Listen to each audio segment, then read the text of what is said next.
I'm aware that I'm recording.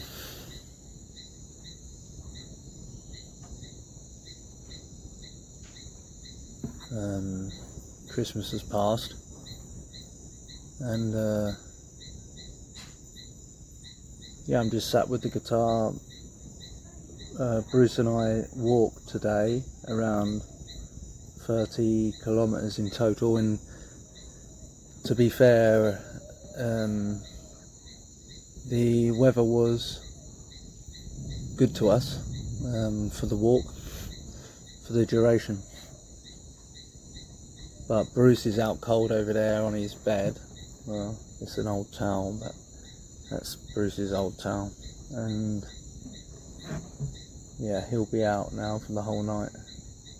And I'm just sitting here with the guitar, thinking as usual, not living in my own head, but I'm always using my head to navigate those questions I require being answered.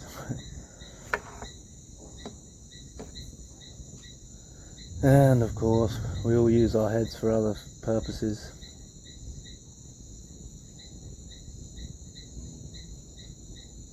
So I'm sat with a guitar. So I don't know. I don't even know if I'm going to upload this.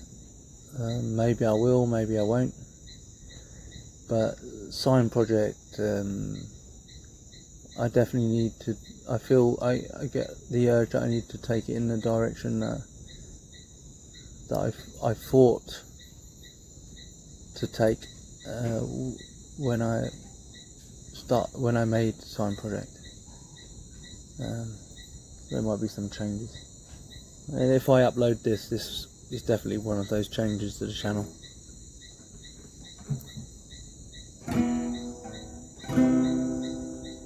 So I'm just going to play the guitar, and maybe occasionally I'll stop to talk on a topic I deem worthy enough to transmit.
So yeah, a few feelings flying around the world that people are struggling to deal with, and especially those people who are only recently, I mean within the last 5 years, they've started to become awake and aware. For those people new to the party of being awake, I feel your pain. I know that you look around at the world and with your questions, and you not only you look at all the pain and strife and misery and complexities, you look at all of the suffering, you look at how the world is upside down with its wars and its gambles and its games, and it becomes disgusting to you, and potentially hopeless when you look at it, because it's a big scale, isn't it? But there's something that can help you alleviate some of that pain of looking at reality, but becoming separate from it. And what I mean by that is that we're all witnesses to the truth. We're all here to observe the truth and witness it. And as witnesses, if you're a real witness, then you don't have faith, belief or thought. You know that when you look at the complexities and designs of anything that's living or alive, be it a plant or an insect, a fish, submersible, non-submersible, whatever it is that's alive, whenever you look at something that's alive, I always use a hummingbird as an example, because you just look at the complexities and the mechanics that have to be present in order for a hummingbird to exist. And then you look in the mirror and you realize that maybe you're a little, not more than a hummingbird. I don't view myself above anything or anyone else. I'm beside it all. I'm not behind anything either, and nobody's behind me. But just look at a hummingbird and the intricate detail and design that has to be present in order for a hummingbird to function, with all of its calculations occurring simultaneously in front of you. And then you've got all of your systems ago as well, and you look in the mirror and you see that life, whatever made that intricate thing exist, a butterfly, even anything that flies, anything that's in the water, anything that lives here, a plant, a fruit tree, whatever, a moth. You look at the intricate, detailed design, and you cannot tell me that then once you see it, you cannot tell me that there is no artist behind that design. And you cannot tell me that we came from a soup of microorganisms that accumulated out of nothing more than coincidence.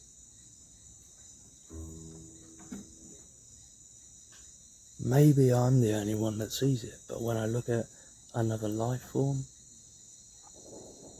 I see intelligent design, and I therefore know that there must be an artist behind that design, and then I therefore am amidst and in the presence of that artist when I'm in the presence of its design. And I'm sorry, but there's no way that a hummingbird came from a Big Bang or any form of Darwinistic teachings. It just blows it completely out of the water. Look at life around you. Look at the intricate design. Look at the intelligent design.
Your heartbeat when I need it here the most.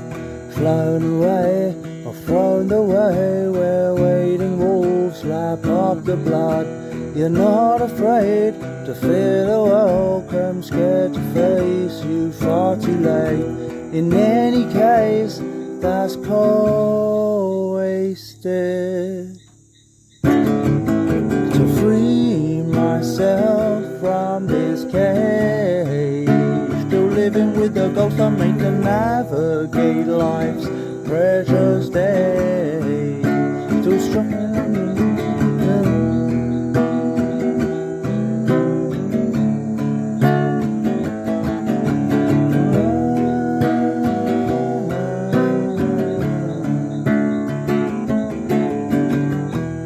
Happy now, ever after, everlasting, new to tell. Is this mending world just bending to an ending known as hell? So sorry how that you never trained to tame this sense of smell. In any case, that's cold wasted. To free myself from this cage, still living with the ghost I made to navigate life's precious days.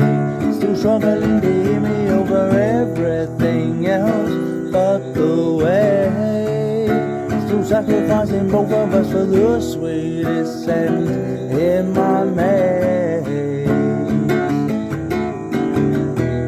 Holy Ghost, do you really feel I should be here to sell? Made to go round on the horse ride of my own damn carousel. And comes the time I close up early, move the fairground, say farewell. In any case, that's cold wasted. To free myself from this cage, to navigate life's precious days, to everything else but the way. Your sweetest scent in my maze.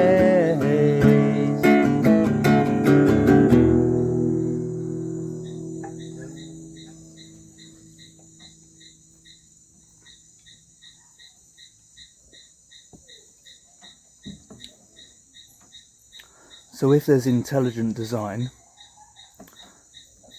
behind life, and if we didn't all come from a soup and it's just solely based on evolution, and there's an artist, then that artist has absolutely got to have everything that we observe under absolute and total control. Like, it wouldn't be happening. It wouldn't be present to observe or witness if it wasn't allowed. to happen.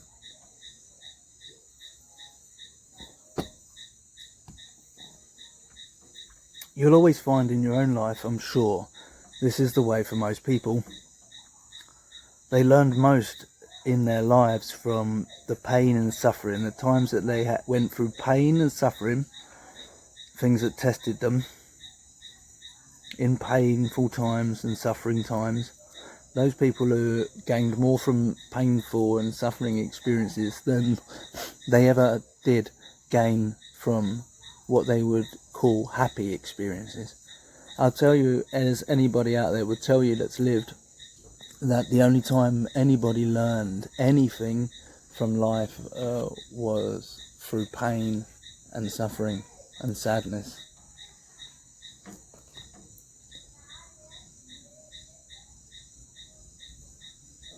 In comparison to the times they were happy, there was nothing to learn during the times they were happy in comparison.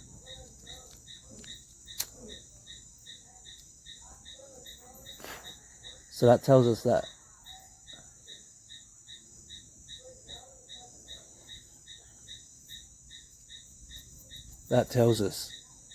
that it's only through pain and suffering on a more grand scale, on a grander scheme of things, that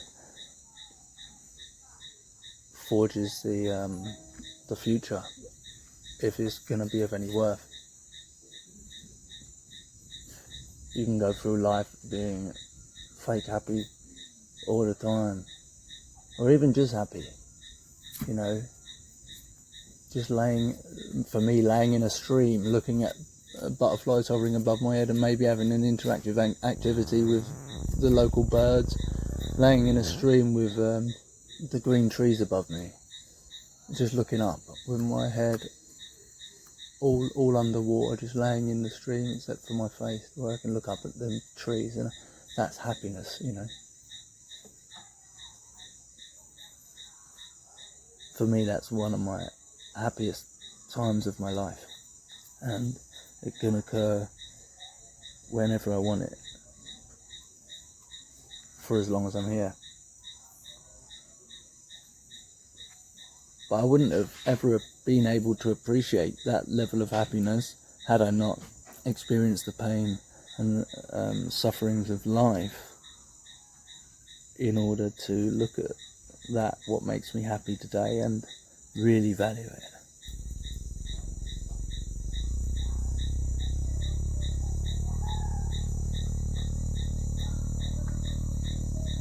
I think the main point that I want to break through and make through in this talk is that, back again to the hummingbird. I choose the hummingbird just because they're phenomenal. I've had many experiences in my life, and in the jungle I've had many experiences, but one of the most precious experiences was a hummingbird just coming right up to my face, like it came right up with its beak pointing right at me, looking eyeball to eyeball. It was no more than a ruler distance, a ruler being 30 centimeters away from my face, just like that, and just hovering right there in front of my face, eyeball to eyeball, looking at me, like, and then gone. Lasted less than 3 seconds. One of the most precious and prized moments of my entire life that I'll never ever forget. That's why I like to use the hummingbird as an example. They really have an impact. When you really look at them, what, are you kidding me? That thing exists with its own mechanisms of consciousness about it. Like, it knows exactly what it's doing. It's the complications that go into the design of that life form didn't come from a swamp or a super sea. So I don't know that I can't believe I'm the only one that sees it, and like, in real intelligent design, and therefore if it's intelligent design, therefore that means that it's been created by something more intelligent, for a fact. And whatever it is that created that little hummingbird and the multitude of complex life forms that exist on this world. Just picking one, we are just the hummingbird we're picking.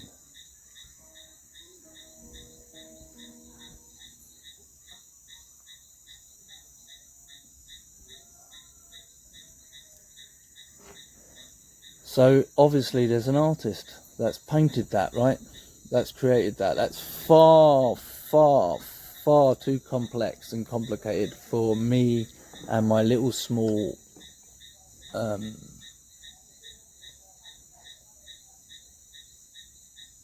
spirit, brain, mind to comprehend. I can't even conceive of the artistry behind the motion force of a hummingbird. The thing that whatever painted or made that is incomprehensible. I can't comprehend it. I can't comprehend it. I've never spoken to it. Well, I only say thanks to it a lot. And you could call that a prayer, right? I pray a lot.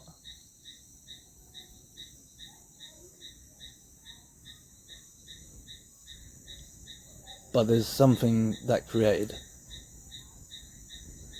the life form, and that's one example of billions, possibly trillions of life forms that exist on this earth. But that's not enough. We need people, I can't believe it, they need Netflix, right? They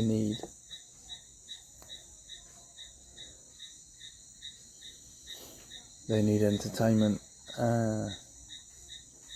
They're not, this world's not entertaining enough, and there's so many people out there that are what would claim to be atheist, that and then they say, oh, because there isn't no old man with a beard up in the sky, and no, that's not the way the great artist works, right? You just look at the artwork. It doesn't even have to. You just look at the artwork. If there's, and there is, because I don't operate in the realms of thought, belief, faith in this. I believe that. I think this. No. I know this.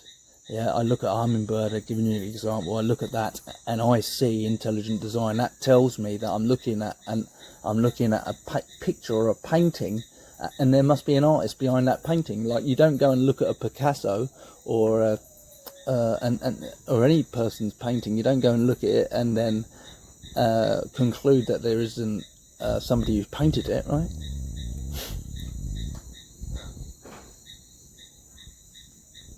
You don't look at a Picasso and say, Picasso didn't exist.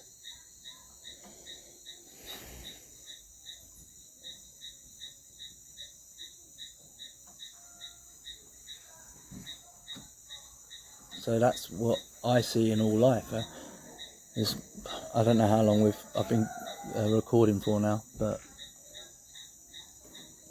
however long it is, I don't even want to be conscious of that. I just want to give you, the people listening, a little bit of my time.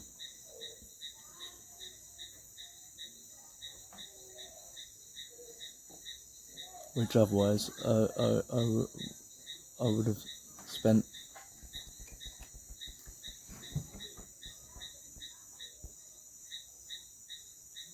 doing something else. So there's that intelligent design again. Bang. There it is. Surely I can't be the only one that bloody sees it, right? I know I'm not the only one that sees it. I know it. I know I'm not the only one that looks at the other life forms on this earth and it's enough. It's more than enough, honestly. My goodness. And people are just waiting for aliens to break in nowadays. Go and look at some of the insects in nature and you tell me if you have any idea how that thing functions. So there's a great artist involved. That's not a belief or a faith. That's not a thought. That's knowing. I know there's an artist. So while I'm in the presence of another life form, right now, Bruce being that life form in my immediate vicinity, I spend most of my time with Bruce. Hey, so long as I'm in the presence of that life form, or any other life form, a tree, or even an insect, when I'm in the presence of that, I'm also in the presence of the artist, because I'm looking at an artist's work, and that's the best way I can describe it. It's just whatever it made this place is something made it, and it's an art beyond there's no words for it. There's no words. The language we've been given, and you have to understand, we have been given the language that we have, and you have to understand that the language that's been given to us is being used for a multitude of reasons, but one key reason was way back when they didn't want, they wanted to cause factions to fight each other in the past, to control all the factions. To get them fighting against each other, and they disrupted the language to make them wars happen. That's ancient past away. So there's a great artist, guaranteed, 100%, 100%,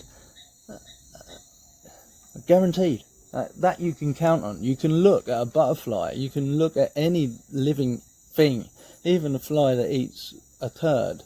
Is it chomping on a turd, flying around a turd? Just look at the intricate design of that thing, that natural cleaner, that natural garbage disposal unit. And look at the intricate design, eh? Wow. You to be an atheist, to think that there isn't an artist behind that? You're categorically insane. You're absolutely insane. To believe that it came from a soup, from a Big Bang soup, you're insane. So once you understand that there's an artist, then you start to understand that there's a bigger picture here, and that artist is probably a big dealing in the bigger picture. Something that's way beyond my capacity to have any conception of. But obviously, clearly, if there's an artist behind all the life forms that exist, and all of the experiences that are being experienced, and all of the hardship and what human beings call pain, wow. Imagine what comes when humanity gets beyond that. Wow.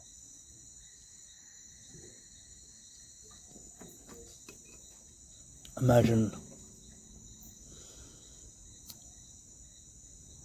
I mean, that's just a logical way of looking at it from the little scope that I have from my small little brain. But when you're talking about something that created a hummingbird,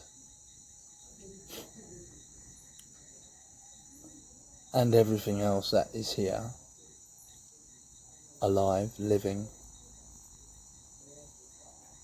you have to know in yourself that there's a bigger picture, and you have to realise then that the only thing that's letting it occur is the great artist, right? Is that artist is allowing it to occur, and not of any feeling, or there's no need to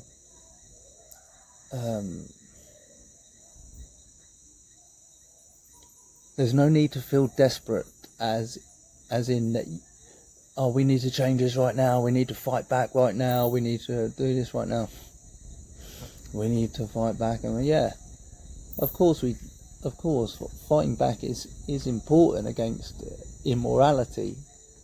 Yeah, it's the moral against the immoral. But the reason why all of the bad things are happening in the world is because there is an artist whose hand is behind the hummingbird, whose hand is behind Bruce, whose hand is behind me, whose hand is behind the cockroach, whose hand is behind the tree, whose hand is behind you, that allows the things to occur on Earth that are occurring. It's like the first and last say, isn't it? If something's going to come and wreck the painting, you would not have painted it, would you? But it's amazing to see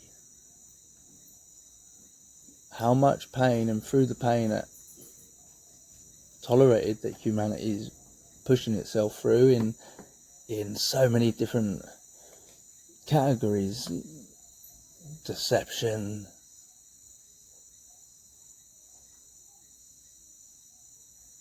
corruption, fantasy, told who to be,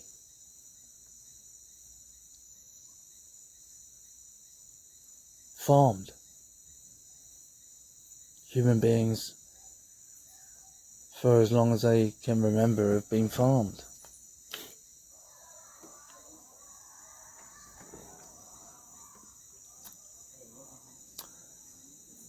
And the severity of the people farming us is that they have crossed a few lines, haven't they? I think they've definitely crossed a few, and they're going to cross a few more.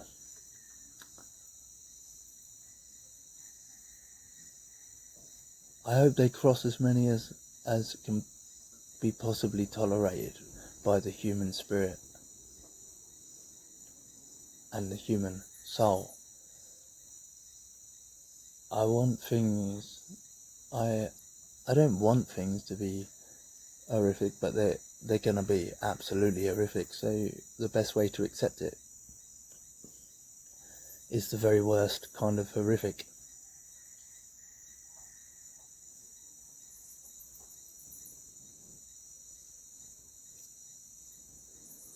The thing that made the hummingbird the artist that we've all gathered, hopefully some of you lot out there see it, what I'm saying, and see the same thing, right? Intelligent design, therefore there's an artist. It's beyond my comprehension what that artist consists of, but his artwork is everywhere and all too clear to be seen, and people don't see it, right? Because people have been conditioned and programmed and have been brutally butchered in history, in many cases, to break them down into the semi-conscious go-alongers that they are today, all based on a fake, false construct.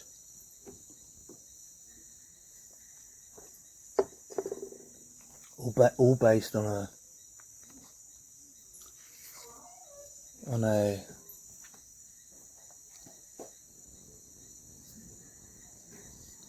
sorcerer's wet dream.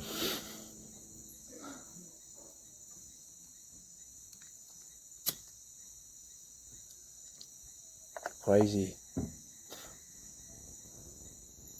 But so I can guarantee you, there's an artist. Don't listen to me. You know, you can guarantee yourself. If you look at nature properly, and you look at the things that are alive, look at yourself. Look in the mirror, look at yourself and go, whoa. Feel yourself, the things you are. That exists because it has to exist. That exists because it's allowed to exist.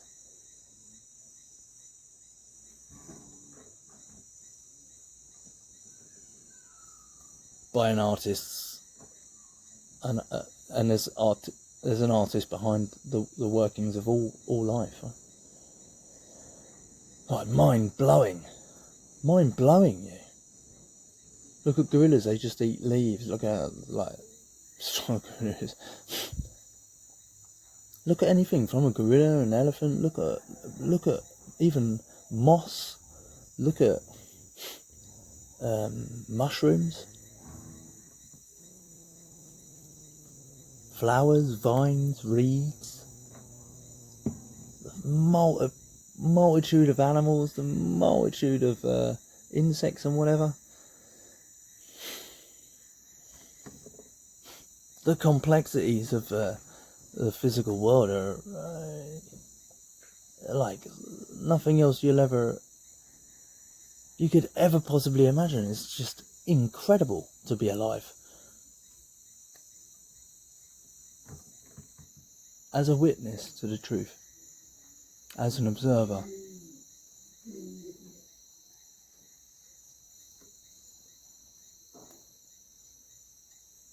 Even to witness, to be alive, when what you are witnessing, what you are definitely witnessing today, and have been for a number of years, is the changing of the guard, as it were, or the changing of the hands, the changing of the guard of empires, the way they move an empire, right, from one side of the world to the other, how they move about, how they do their business, how the people at the top do their business.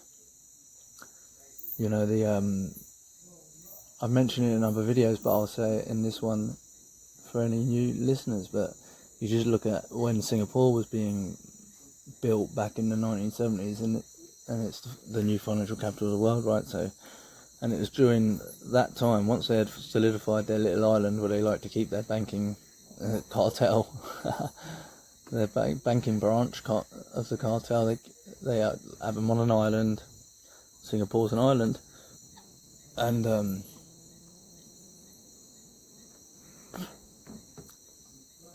that's one of the first institutions they plan. They need to move from the empire they're collapsing to the empire they're raising up. Same with all the empires in the past. They've all been fell,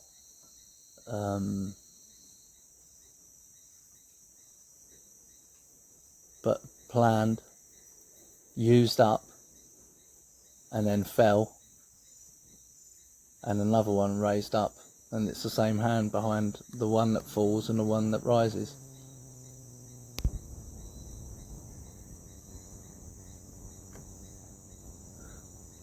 So it's interesting to be alive watching how they do it. You know, they created Singapore, the new financial capital, which is in the Far East, because they want to raise China as the next superpower, the next super bully of the world, making sure everyone does what they have to do rigidly. They've completely annihilated the Western male, but not completely, not totally. The genes will always live on, see, because the great artists want them genes, like the Celtic genes and stuff like that. They want them to live on.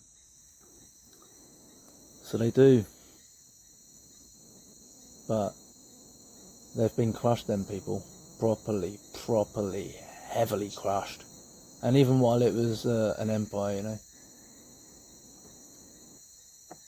the people who funded and paid for that empire, and the empires that they have, or are so part of, choosingly part of.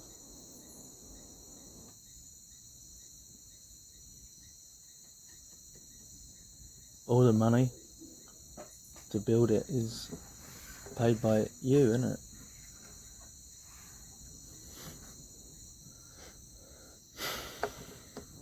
Now you're not only paying for the empire.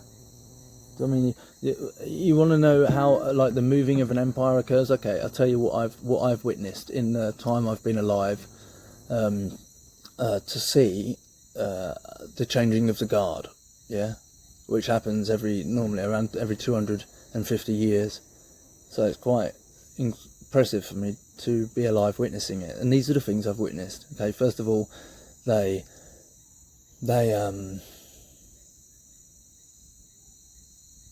have to plan where they're going to put their new financial capital. They need an island, a place that can be safe. Singapore, bosh, there you go. and they started building it in the 1970s. And at the same time they started building their financial capital, they started moving more rapidly as time went on. They started moving all of your industry over to China, and bringing your system down to a just a consumer based system, basically. Yeah. What do they call it?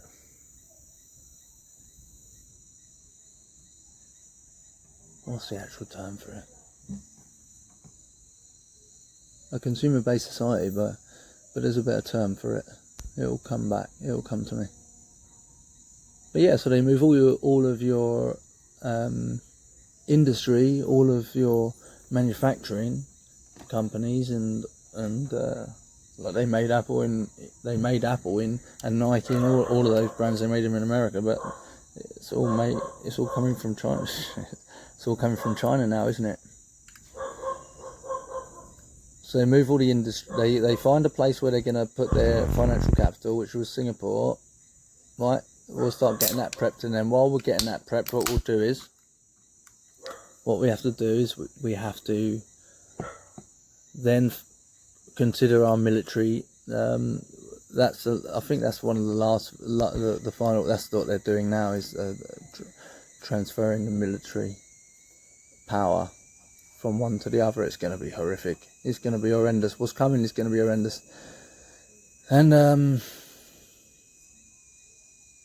so industry goes. They've already picked their financial capital, where they're going to grow the money. They've picked the country that's going to take over the military might, which will be China. That's not done yet. That's what this whole squabble is going to be about, and what's left of it is going to be horrific. It's going to be horrific. Sometimes I want, I'm not a person I'm just telling you how it is, right? And it has to be this way, and it wouldn't be this way if it wasn't permitted to be this way by the great artist with the same brush that painted that hummingbird. Yeah, that's what I'm saying. We've got to accept what's coming. If we're in it and awake and aware and amongst it, we have to accept it. So yeah, so these are the things I learned from the changing of the guard from one empire to another. Incredible. First, solidify financial capital. Where you're going to have that, and that's done. I mean, their plans. These people at the top, they plan like 100 years or more ahead of you lot, and their technology. The technology available to them is like 100 years to 150 years in advanced. But I learned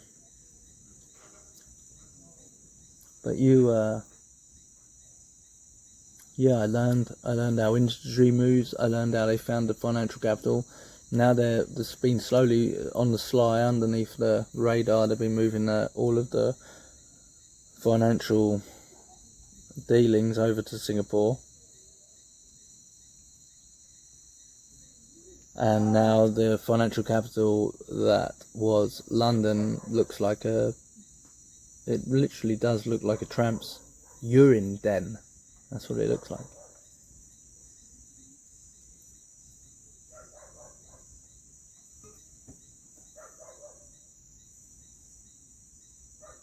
So that I witnessed, and then obviously, and the entertainment's like one of the earlier ones as well. Only 10 years ago, a couple of mentions of Saudi Arabia on the cards for the entertainment centre.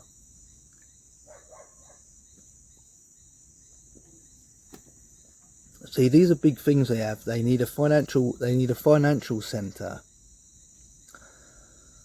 This is what I've worked out. They need a financial centre. They need a military centre, which is going to be China. They need, and the financial centre is Singapore. They need an entertainment centre, and they've been moving that to Saudi Arabia, because now they're going to go to work on the Middle Eastern people. Thankfully, you know, there are people left in the world that are.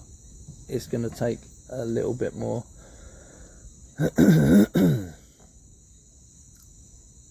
It's not an easy game that the people at the top of the system that they're playing. It's not easy for them at all.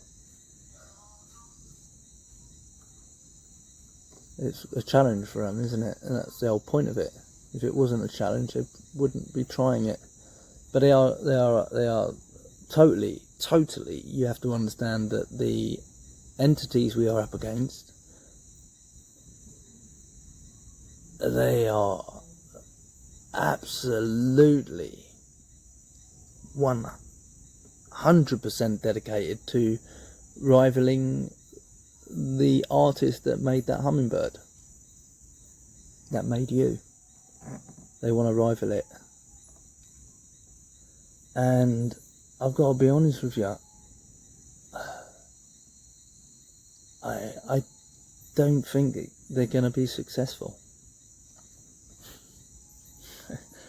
Like, I really don't think they're going to be successful. You've got to be crazy to think that you could, unless you're allowed to, there's absolutely no way that any entity on this earth, in this realm, there's not one of them that would exist had it not been allowed to exist. They know that. I know that. And well, hopefully now you know that too.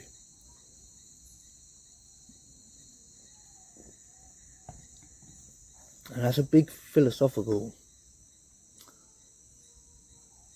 opening of fact.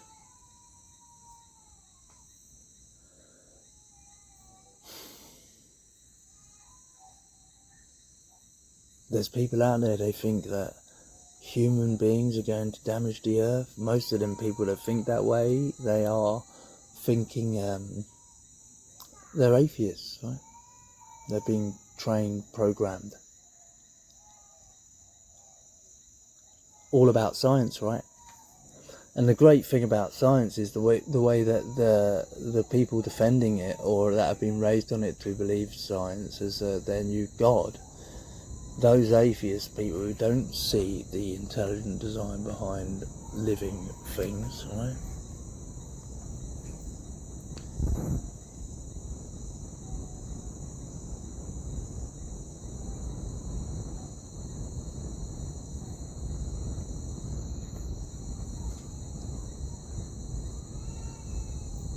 They'll come up to you, those people that believe in science, those atheists, and they'll come up to you and they'll defend their corner, and they'll say like, oh yeah, well, but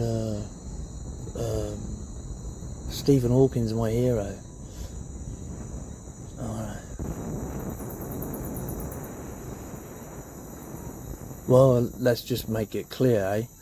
If science was in control of society today, the way that it wants to be in control of society tomorrow, people like Stephen Hawking wouldn't even make it off of the conveyor belt from the test tube. It wouldn't even make it to the incubator. It'd be seen as a defect and put in the biological waste bin. That's the so-called person or thing that they use to promote science. No, I prefer the hummingbird. I prefer to look at a hummingbird or a butterfly. I prefer to look at a fly that eats feces.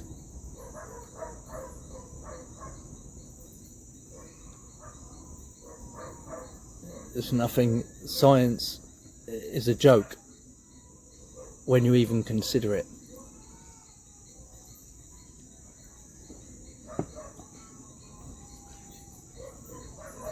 I'm not out to prove that to anyone. I'm not out to squail about it, but I just make my point. And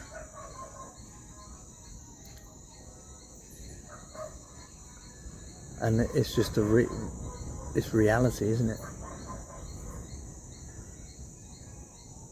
It's amazing to be alive, though, and everything that's happening would not be happening if it wasn't allowed and permitted to happen.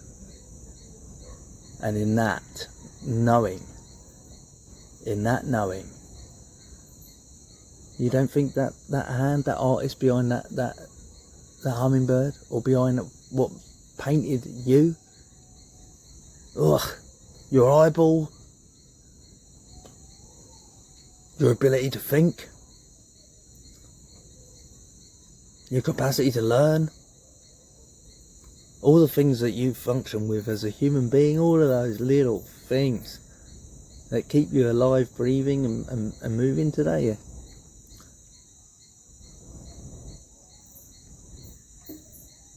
It's just another level, isn't it? It's another level. It blows my mind. I'm mind blown by it. Sometimes I look at other human beings, I'm completely mind blown, but just by looking at them, because I'm looking at artwork, like pure, unadulterated artwork, and I don't even and can't even comprehend the artist, what it is, how it works, what its function is. I have absolutely nothing, no words or anything. I can only describe its art, and I can't believe that there's so many few people that look at nature and don't realise that. It's beyond me.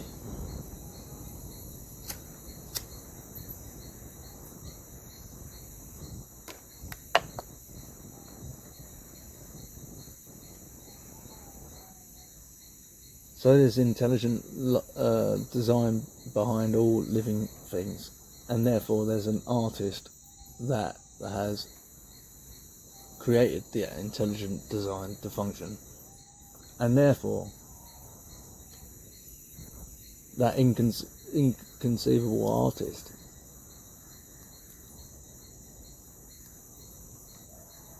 is obviously extraordinarily capable. It's obviously capable, isn't it?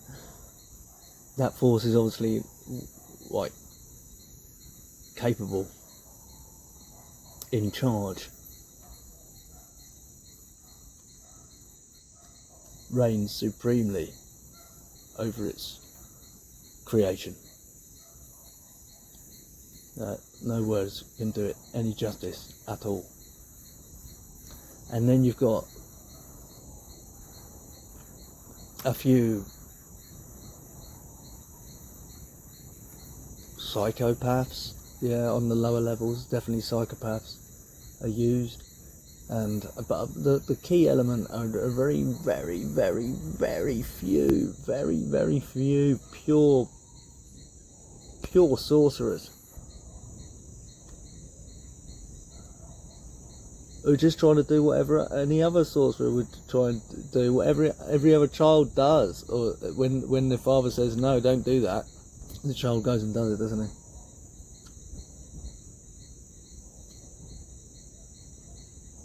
You've got all this chaos, all this war, all this filth, decadence, sadness, confusion, depravity.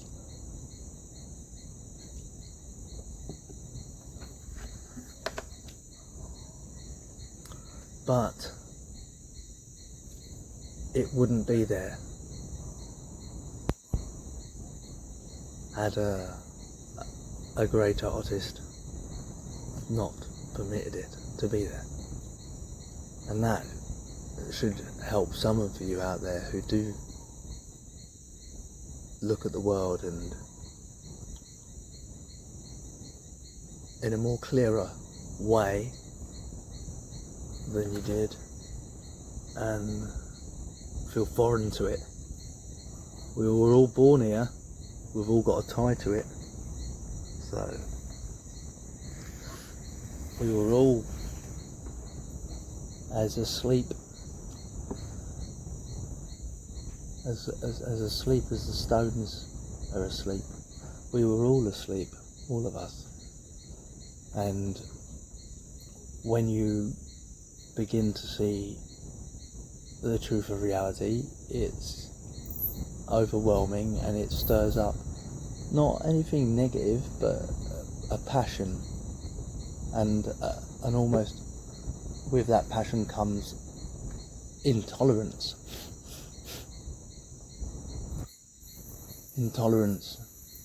around the situation at hand. But you've got to know this. Not think, believe, or have faith, but you've got to know that anything that is occurring to be observed and witnessed by you is occurring because it's allowed to occur.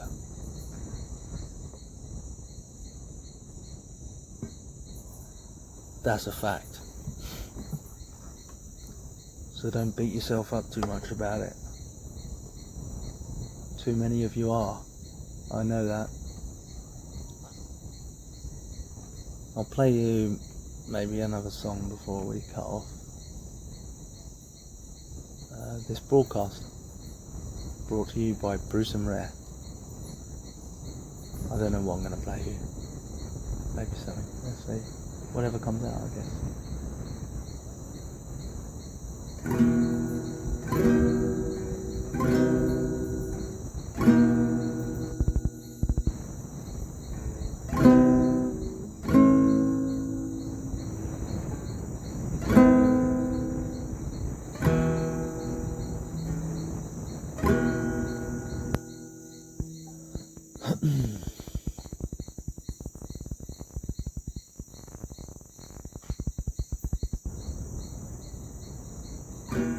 Is this my curse?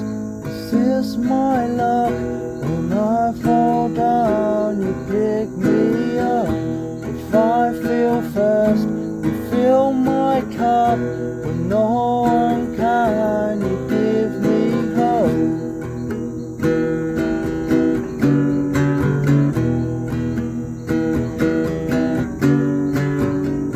I'm not like them, none like me. They sit one side of my tree. The sun I sense, the sun they see. The sun's for life, my son's life beam. Super sad, sad superhero, sad superhero.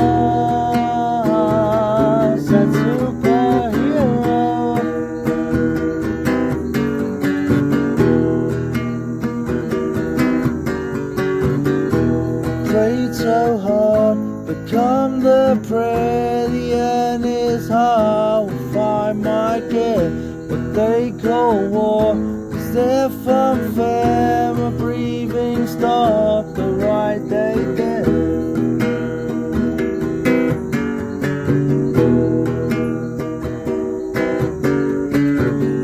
I'm made secure, it's bright and pure.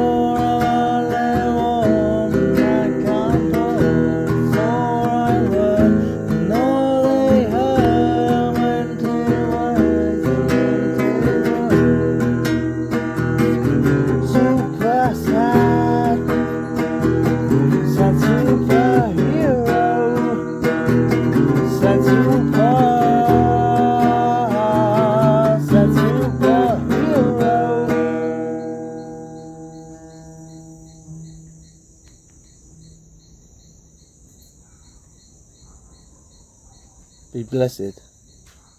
What? Yeah, be blessed. There we go. Wow, 1 hour. That was a good one. Be blessed. I think what I'll do is I'm going to take a photo of Bruce, and it can be the thumbnail for this broadcast.